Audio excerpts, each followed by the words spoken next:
Hello everyone, welcome to my channel. My name is Sonia, also known as SG from Let the Ladies Speak podcast, where we have healthy discussions about life, love, dating, and relationships. We also advocate for self-love, healing, and loving your life in your singleness. Tonight we are reviewing Ready to Love season 4 episode 14 part 2 of the reunion, and there is a lot to get into.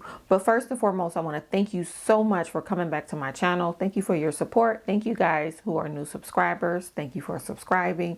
Thank you for the likes and the comments and the interaction. I really appreciate you and your time, and I appreciate you coming back tonight. So let's get into tonight's episode.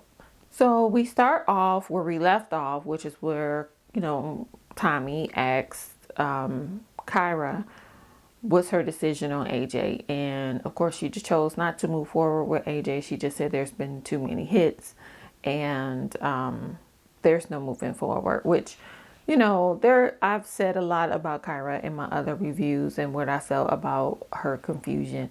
So I'm not going to really get into that. But what I will say is this. When you are dating and you're saying that you are ready to love or to settle down, or you're really looking for a mate, just be sure you really know what you're looking for, what type of relationship you're looking for, and the type of person, or at least be open to exploring people. If you are shut off when you're dating, it's difficult for, if someone really does want to pursue you, to know if you want to be pursued, right?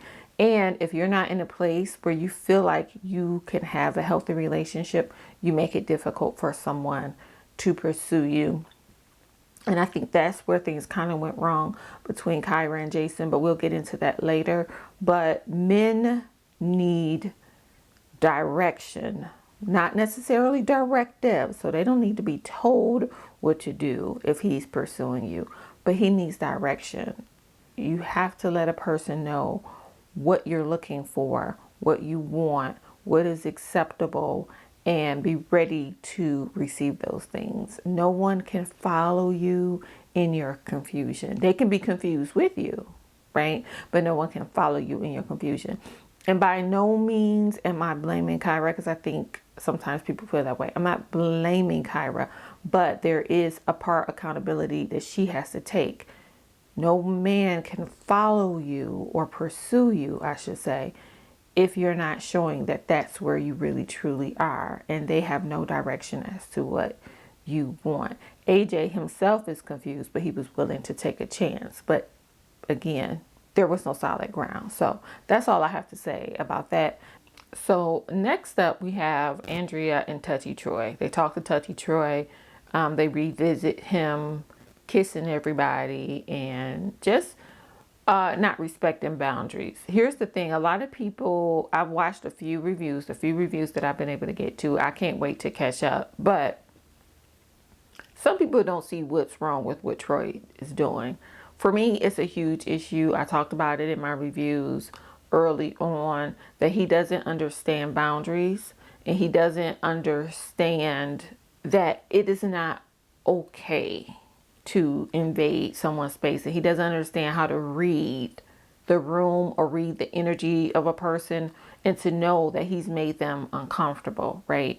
You can see where some women are like kind of leaning in. I think Amber honestly was the only one that really spoke up to him about his inappropriate behavior, because let's be clear, yeah, he's full of crap with all of these trips and things like that. But the issue that I've had with Troy is that he feels like it's okay to invade a woman's space. He's like, well, no, they showed the clip where he said none of them got uncomfortable. Yes, they did. But ladies, my message to you, set your boundaries, set your strong boundaries. And if something is uncomfortable to you, say that you're uncomfortable. Say that you don't like it. Don't worry about pushing that man away, because guess what? He may not be the right one for you, and you need for him to be pushed away. But men respect women who respect themselves. And so when you set strong boundaries, they know that you respect yourself. And that actually allows them to trust you like in the future, because it's like, I know she's not going to let anyone disrespect her when I'm not around to protect her, right? So be mindful of that. But they say that that Troy took accountability. I really don't think he took accountability for his actions. He just basically said he won't do it on camera. He is who he is. He's where he's at. And that's a whole nother story for another time, because there is a culture behind that. And we're kind of moving out of it. But there are men who feel like a woman should be happy to get anything that this man is giving. And I have a feeling that's kind of how Troy operates. And he feels like you should be happy that I am pursuing you in this manner, and not taking note that it's really inappropriate. Next up, we have Andrea. I'm not going to really get too much into that. Andrea, they revisit Andrea and her cat. But one thing I will say is Tommy was teasing the guys about not having a cat talk. But in all actuality, what Tommy was saying was, hey, you guys didn't have a real conversation with her, because you would have known about her cat because her cat is important to her. So whether you think it's whatever you think it is, the fact is she opened up to Diedrich enough about something that is vital to her. So they talk about how she has her walls up and things like that. And she says she's learned from that, and maybe she can be a little bit more aggressive or assertive. I don't think that. I think she just has to be more willing to have conversations. It's like when you're flirting, right? There's a way to let a man know that you are interested in not. If you guys lock eyes and you give him eye contact and smile, that's a go. If you guys look at each other and you turn away, that's a no. You know what I mean? It's just a way to show your interest without you having to pursue the guy.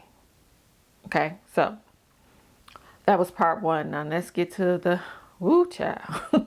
So next up, we revisit Kyra and Jason. And I really wish that OWN had shown the conversation between Kyra and Jason as it pertains to mental health and what everybody went through, how she felt during COVID.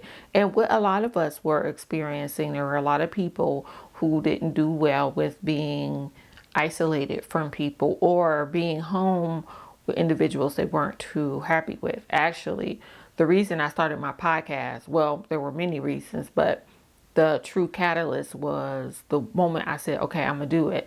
It had to do with me riding home thinking, I'm happy that I'm going to my home, right? But I was thinking about other people, and a time when I was in a relationship that was unhappy. I was unhappy and it was unhealthy.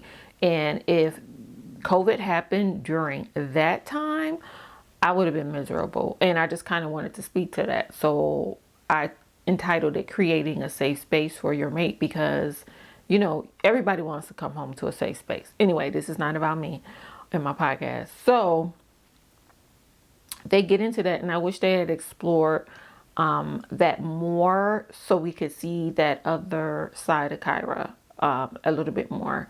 Not to mention, that's an important conversation.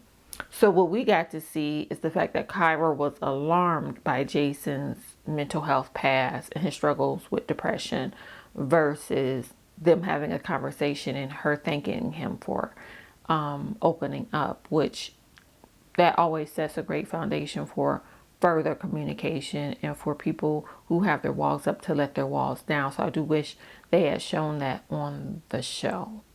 So next we get into Kyra and Jason's history a little more, and how basically, Kyra was feeling Jason, and she said she was feeling Jason, but she hadn't made a decision. And Jason basically saying, I'm walking away.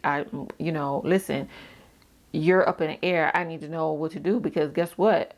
I have an interest in someone else, AJ said this about Kyra too in another way. You feel like I should be where you left me, right? AJ said that last time. Jason is saying, you want to wait till the very end. So Kyra's like, don't make any decisions. You wait on me. But you want a man to lead. He can't lead in that fashion. I don't know, like there's a breakdown somewhere, or not clarity in communication somewhere, where it's not they're not understanding one another. But Kyra doesn't understand AJ either. You know what I mean? So I'm going to put the onus back on Kyra. You liked him, meaning Jason. You liked him. You could have just said, I'm going to move forward with you. period. That would have been the end of it, right? For the most part, because let me say this, I do feel like Jason's mind started to change, for a couple of reasons. Number one, Liz let it be known what it was, and she operated in that way. This is what I'm looking for. I'm interested in you. Let's see what happens. I'm open to you pursuing me, right? That's how Liz carried herself and handled the situations with them too. Okay, so Jason knew that was a safe space to pursue. Sorry, excuse me. Number two, Jason wasn't completely honest about what his concerns were with Kyra. That money conversation was alarming to him, because if you notice, he brought up money, his mom brought up money, like finances and financial literacy is important to him. And I don't know if they had that conversation because I don't know what's edited out, but I do notice the shift. But also, the boyfriend talked about how Kyra operated, and she's operating in that manner now. And that's alarming to Jason and AJ. Jason was just like, I have interests elsewhere, whereas AJ really wasn't into Alexis. So he's like, okay, I'm going to give it a try with you. Plus, I've already spoken on him too. And then third, and then Kyra has this thing where you have to do this how I want you to do this. And people feel like they have ownership of people. You don't have ownership of anyone. And everyone has a right to make a decision as far as what's best for them, right? If this environment looks good, but I know that there's chaos behind it, why would I willingly walk into chaos and confusion when I know I'm getting everything that I need here? Where there's something genuine here, but there's also peace. And Jason talked about that, like that Liz was his peace, and that, he knew what she wanted. And I just think Kyra won't listen to the feedback that people are trying to give her. I understand what she's saying, where she felt like Jason should have just said, I'm choosing another person, right? I completely understand. But you still have to be accountable for your own actions and what you're doing and your indecisiveness. And the fact of the matter is, she appeared indecisive. You're not telling this man that you want to move forward with him. What do you expect for him to do? No one has to do what you want them to do, especially in the dating phase. They're dating. They're not an item yet. He doesn't have to sit and wait for you to decide. And I really feel like, and I've said this before, that's something that Kyra has to deal with. So I'm not going to get into it because I've talked about it. But, AJ said it best. Some of us are looking for what's best for us versus what we usually go through. Basically, yeah, you may be good for me, but I may want this. Jason still had a want he was willing to fulfill, because Jason hasn't landed. No, I'm sorry. AJ had a want that he was looking for because AJ hasn't landed. Jason landed. Jason knows what he's looking for. And I did get a chance to watch a couple of his lives. In his lives, he talked about that. He talked about what he has. Jason has found his purpose. And in that, he wants a partner that's going to help with this purpose and that's going to fit into this purpose of his life. And when you find you a man with purpose, they move different. Men that are confused and playing games, they haven't landed. They don't know what they want. They haven't found their purpose. They're just going through the motions. But when a man has purpose and he knows his purpose, he's looking for someone that's going to aid in it. Not somebody who's going to do the work. Not, we're not talking about going to take care of him type deal, but somebody that's going to motivate him, love him, support him, going to be his peace, things like that. That's what he's looking for. He's not looking for confusion, because confusion is distraction from purpose. And once you find anybody out here in the world that's ever found their purpose, if you're in that place, you know what that feels like. It's like time to go. Now I know why I'm here. Now I know what I need to do. I'm going to move forward in that direction. And I'm only taking those who will bring value to this journey. If you are a distraction or if you are destructive, you may not go. And that's what this situation reminds me of. Okay, let's get to David and Stacy. Here's the thing. I've said a lot about David in my past reviews. And in short, I feel like David has a lot of red flags. David's flags be flagging, okay? The conversation, number one, I don't like how he tries to manipulate conversations to sway one way or the other, okay? Again, there's a lot I could say about Jason. Check out my other reviews. I'm very vocal for the episodes that he was on about how he operates and what the red flags are, and how I think some of his behavior is predatory behavior, the same that I said about Troy. Now, I don't know these people personally. I don't know what's edited. I am talking purely about what I see on the show. And when I review the show, I analyze it from the standpoint of a person who helps people in the dating process, right? And so there are things that you have to pay attention to, you know, and the conversation about communication needed to be had. I do think there may have been minor communication between David and Stacy, but not really, because I really think David was talking about he did say in marriage, I'm going to give him that, but I do think in general David needs a lot of control, and he's shown that, right? So I don't think Stacy's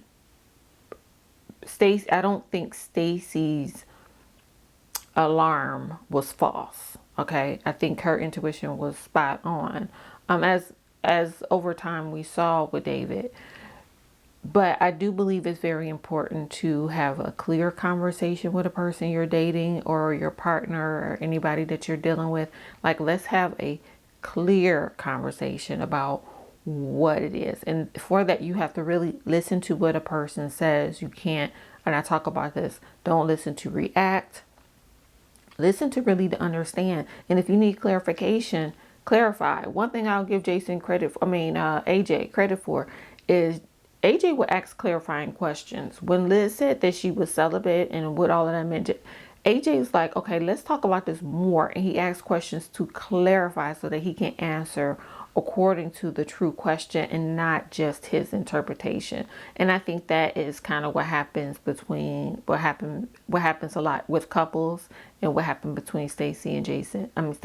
Stacy and David. But there was definitely some alarming behavior with David. I do believe he has to have a certain amount of control, and he doesn't want to be seen in a certain light. And so he fights to guard that so that you can keep this perfect image of him. But what I would say to the ladies and gentlemen, when you feel it in your gut, when your intuition tells you so, listen. It's there for a reason, and you should listen. That's my recommendation. So next up we have Joelle and Vernicia. And let me say this. Number one, communication is key. We all know that Joelle has communication issues. And I think in Vernicia's frustration, her communication got, let me say this, people can't always hear you in your anger and your frustration. And I think that's kind of how that dynamic is. So they're talking about he said and she said, and somebody came back and told her, and Stacy was involved in all of this confusion. The bottom line is this. When I have an issue with you, I'm coming to you. That's how you operate with your partner. I have an issue, I have concern, this is what I heard. You can bring that person to the table. Listen, you want to find out who's telling the truth and who's telling the story, bring them face to face. Okay, now we all here. Let's talk about this. One of the things I did in my leadership role was when there was conflict, we're going to all come together, because sometimes people are trying to manipulate the situation in their favor, right? With them, there's a lot of he said and she said, and I don't understand, because at this point, they should be able to have a conversation with one another. But again, I would say Vernicia ignored a lot of Joelle's red flags. And I would say Joelle did not communicate his truth. You have to be honest with yourself and the people that you're dealing with. Joelle been checked out of that relationship. He just wanted to stay the course. Vernicia talks about how he walked away, everything changed afterwards and things like that. Joelle wanted to stay the course. That's my opinion. He just wanted to stay on the show. And I don't know what that was all about, because you're still going to come back on the reunion. But I did not, we all saw like the breakdown and the slight disrespect and disregard and pulling away. Could he have been sending missed messages? Yes, because according to Vernicia, they were spending all this time together. There was intimacy and so much more. And if she means intimacy on a sexual level, a lot of times when a guy A isn't really ready, or B, he's not really into you, once the chase is over and he's gotten what he wanted, either got an opportunity to really talk to you, be with you, or to be intimate with you, that's it. It's, the thrill is gone, right? And I feel like that's what's happened, unfortunately, in this situation. I feel like, and I said that in my review, I thought they had been intimate, and now that's gone. Sometimes you have to hold out. Ladies, let me tell you, this is for gentlemen too, but I'm talking to my ladies. When you really want a man that is right for you, that's going to give you what you deserve, you got to take your time with that thing. You can't fantasize about what it is. You got to take it for what it is. You got to notice those red flags and move accordingly. Don't excuse it away. Don't talk about what in his past he had to deal with this, and so that ain't none of your business. That's for him to deal with. And he comes to you and deal with you when he's whole and he's in a place where he can treat you and your heart with care. And for them, I feel bad because they have children involved. You know what I mean? And the family was all talking about how Vernicia was acting. Joelle should have been honest. Joelle, you knew you checked out. You should have just, and this happens all the time in the dating world. You knew you checked out. You should have just checked out. That would have been the respectable thing to do. That would have been the honorable thing to do. You should have communicated your concerns, where you were, and how you wanted to move forward. Joelle said, I don't have a girlfriend, and that hurt Vernicia, you can tell. But at the same time, Vernicia, you got to pay it to ladies like Vernicia, because I don't know Vernicia. Pay attention to the signs and do not ignore them, because he's been flagging his flag for some time now. We all were talking about it. We were rooting for them too, but it was very obvious that he had checked out of the relationship and he was being inconsistent. Inconsistency is a sign that he is not intentional. And if he is not intentional about you, you let that man go until, or if he turns over a new leaf. Don't waste your time, or date multiple people. If you choose to entertain that, date multiple people. We as women have to stop putting our eggs in one basket, thinking that we're being a good girl because we are only dealing with one man. Don't do that. Until that man locks you down, you are a single woman and you can date. And don't worry about what people think. You're not having sex with all these folks, so don't worry about it. This is your life. Live your life. Have a good time and date. Do not put all your eggs in one basket, especially when the basket has a hole in it. Okay? So behind the scenes, Diedrich is he's talking to Vernicia. Bless his heart. Diedrich. But Diedrich's like, I'm pulling for y'all. And right now, Vernicia's defenses are up and she's not having it. But let me just say this, just like I just said. Whatever is going on with Joelle is Joelle's business, because Diedrich said, he's scared. That's not Vernicia's business. That's not Vernicia's cross to bear. That is for Joelle to deal with. And I said a couple of videos ago that Joelle is afraid. Joelle is scared. You can see the fright on his face, and he doesn't know what to do. Joelle needs to go heal.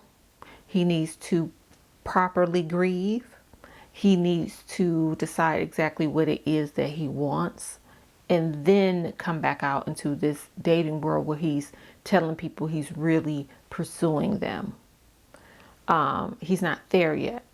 He's not there. I'm telling you guys, I sound like a broken record. Healing is important. Healing is important after a breakup, a loss, any traumatic experience. Like, you really got to do the work on yourself. Otherwise, you just make a mess of things. Now, he's hurt this woman and he didn't have to. yeah, we could talk about how she could have paid attention to the signs, but at the end of the day, she really cared for him and she followed her heart. He just wasn't ready. And he had no business out in his dating pool in the state that he was in. And that's my opinion.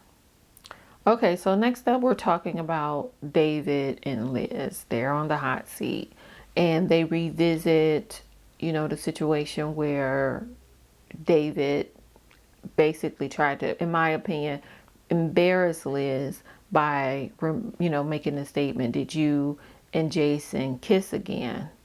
Because like I said in that review, David was going to use that to punish her. David was trying to send Liz home after that. Like he was really trying to punish her. David cannot be out of control. Liz was not acting according to what he wanted Liz to do. She was out of her lane. Liz was supposed to be the good Christian girl who chose him while he did whatever it is he wanted to do. That's my interpretation of how he operated and what he did. And I love how Liz handles herself. And so she basically said, no, that happened. You did try to do it because Tommy asked. And, again, David is like, no. And if you notice, he doesn't say anything clearly. It's always like he's always talking in circles. He's always talking in circles. And then he's always trying to put it on, I'm the good guy and I'm the nice guy. I'm here to tell you, you be careful about the good guy act, right? You want a person that's truly a healed person of integrity. That whole good guy thing, sometimes that can get you in trouble because sometimes they're not really a good guy. They're pretending to be the good guy so that they can get what they want out of you. But as soon as you don't do what they want you to do or what they expect for you to do because they're being good, then there's a problem. And that's basically what happened here. And so David kind of was trying to sort of apologize, but if you listen to it, it really wasn't an apology. He basically said, based on what you feel, because he's never, ever going to take accountability because he can't be to blame, because in his world, he's perfect. And in his world, he's only doing the right thing because he's a good Christian guy. Like, David gives me narcissistic vibes all day long. And again, I'm not diagnosing anyone. I am not a physician, but he operates to me. He shows signs and symptoms of a narcissist. And with narcissists, they cannot be wrong. You have to accept the version of themselves that they're giving you. But long and short, he called himself apologizing. Tommy said, are you apologizing? He said, yeah, for, whatever she felt. And he gets up and again, he comes into her space. I don't know. People really got to learn boundaries. He should have asked, can I give you a hug? Instead, he gets up, he goes over, he gets into her space and you can tell she was uncomfortable. Then he tries to kiss her and Liz is like, you gonna get this church. Let me turn. You gonna get this church, pat. But again, David was trying to control the situation. He has to control the narrative. He has to lead it because it has to be what he wants you to see. He wants you to see a good guy. All right, so we have Jason and Liz, and they review their journey. And I thought it was nice to see. It was nice to see two people respect one another. I know we all had our side eye about Jason. I think Jason has some maturing to do, but I can see Liz's influence on him. And sometimes, listen, you can't raise a man, right? You can't raise a man and you can't heal a person, but you can be an example for a person. You can, your presence and who you are and how you carry yourself can motivate another person to make some changes. And I think that's what's happened with Jason and Liz. And I noticed how a lot of people were giggling and giving side eye and things like that. But if this is real, because again, this is a show, we don't know what's real or what's fake, honestly. But if this is real, I like how they operated. And Jason made a very valid point, and I said it earlier. Liz allowed Jason to pursue. And I watched one of Liz's lives, and she was just talking about her 17-year journey and what that looked like for her, and the healing that she had to do, and the self-reflection that she had to do, and how she had to be honest with herself. And all of it shows in how she interacted with Jason, and how she carried herself overall on the show. And I think that is encouraging for individuals, not just women, but everybody, so they can get to a place where they know really what they want and what they're pursuing and how they want to be pursued and what's important to them. And she stuck by whatever it is that she felt was important to her. Like, they talk about abstinence, and they said they still have intimacy, which people automatically think intimacy is sex, and it's not. And people are like, well, how can you be intimate but not basically and not have sex? And she said, because there's other ways. We're affectionate, we hug, we kiss, and things like that.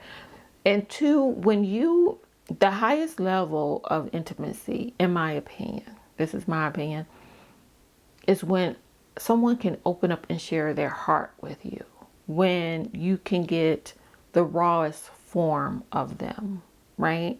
Because let's be clear, although sex has its power in its own right, sex for a lot of people is just sex. But their heart is something completely different, because heartache and heart pain and disappointment can really damage a person. It can make them lose faith in love again. It can make them lose faith in being better or opening themselves. It can change their makeup and make them a player. Like, I know a lot of good guys that got, like, truly good guys, men with good intentions, who got involved with someone who was hurt and damaged and hurt them. I know vice versa. A lot of us women have felt the wrath of a man who was not in a good place and who hurt us. But you had to have put yourself out there to get that. So for me, the highest level of intimacy is when you are raw in front of that person. I'm nude in front of you and I am showing you who I am. I think that is what they have, or at least that's perceived as to what they have. And a lot of people were snickering about it, but you know what? People are going to do that, and you can't worry about it. And I love how they don't care. Jason was very much affectionate towards her.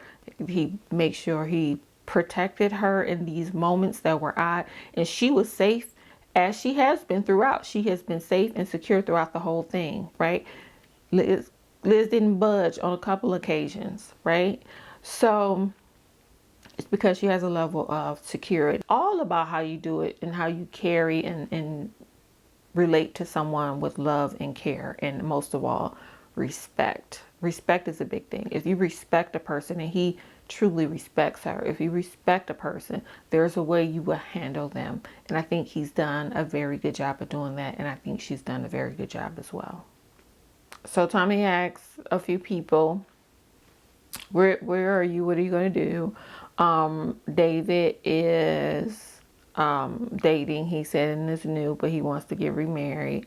And then AJ, he asked AJ, and AJ said, he's going to continue to put himself out there. I think AJ wants to do the right thing. And I did a whole thing about AJ on an episode with him and Kyra.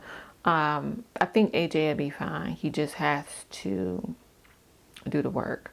I think, yeah, he just has to do the work. I'll leave it there. You can watch that review. I don't remember the number, but I think it was 12. It was 11 or 12. And then Alexis said she's waiting for her king. And, again, I like Alexis for TV. But we see women like Alexis, right? And some of us have been in her shoes a few times or in a few phases of our life. And I want Alexis to do the same thing. Heal. Like, go and you really have to know your worth. So I said before that I was going to do a video on her and a few other people, and I will. I just wanted to make sure that I got everything, and that, you know, once the reunion was over, so I'll start working on those. And then they asked KG and Amber, they're fine, they're dating.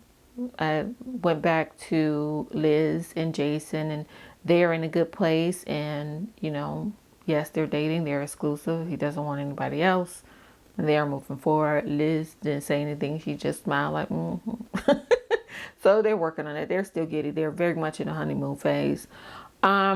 That is it for this show. I am reviewing Put a Ring on It. If you've never seen it, please, you know, check out the show. It's on OWN as well. And they have a doctor there who is a relationship coach, but she's also a psychologist. So make sure you check out those reviews and check out this show. Again, it's another show that mirrors dating, and there are lessons to be learned in what it is that they show.